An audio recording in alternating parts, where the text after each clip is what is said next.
Morning, afternoon, and night. It's CBS 42 weather around the clock. Brought to you by Southern Home Structural Specialists. Now, the latest forecast from the CBS 42 Storm Team. I'm 14 meteorologist Michael Haynes. Some major changes ahead. Now for today, still just plain old hot and steamy. The humidity levels increasing this afternoon, so it will feel much more uncomfortable today than it did yesterday. Even though we were near at 90 degrees yesterday afternoon, the temperatures today still in the upper 80s. Now you tackle on the high humidity levels, but this happening out ahead of our next cold front that will arrive tonight into early tomorrow morning. Now it will bring a low-end threat for a few strong to severe thunderstorms, capable of producing some gusty straight line wind. But this is during the overnight hours, mainly between around midnight to 6 a.m. across central Alabama. So this will not impact the football games, certainly not Sanford, who's on the road. Now, UAB at home this afternoon against Memphis at 3 o'clock. The big story for that game will be the heat, well into the 80s with that afternoon game. A kickoff, both Alabama and Auburn at home. Of course, Alabama against Tennessee, Auburn against Missouri. Warm, but the temperatures dropping down through the 70s for both those games, with very little opportunity for rain throughout either of those two games.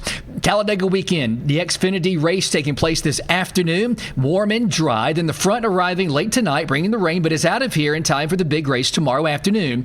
So even though the rain might be a bit of an inconvenience for the tailgating this evening, you can't ask for anything better if we're going to have this front move through as far as the timing is concerned, because it will not impact the football games or either of the races today or tomorrow.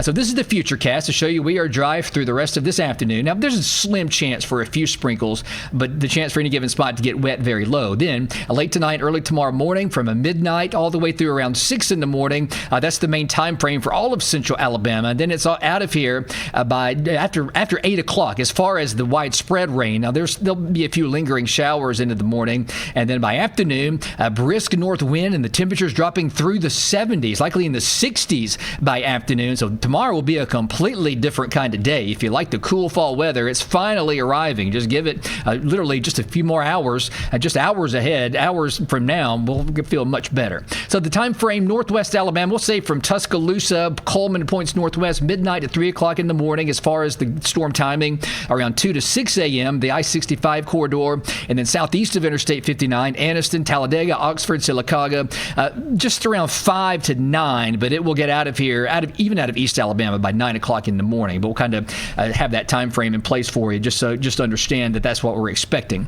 So around 1/2 to 1 inch total rainfall over the next 7 days, and the bulk of that, again, happening tonight. Not enough to knock out the drought, but certainly enough to certainly it'll help us as far as that's concerned. But look at the temperatures. That's really going to be the big story over the coming days, dropping down, finally feeling like fall, with afternoon highs in the 70s, low humidity, morning lows cool and chilly down into the 40s.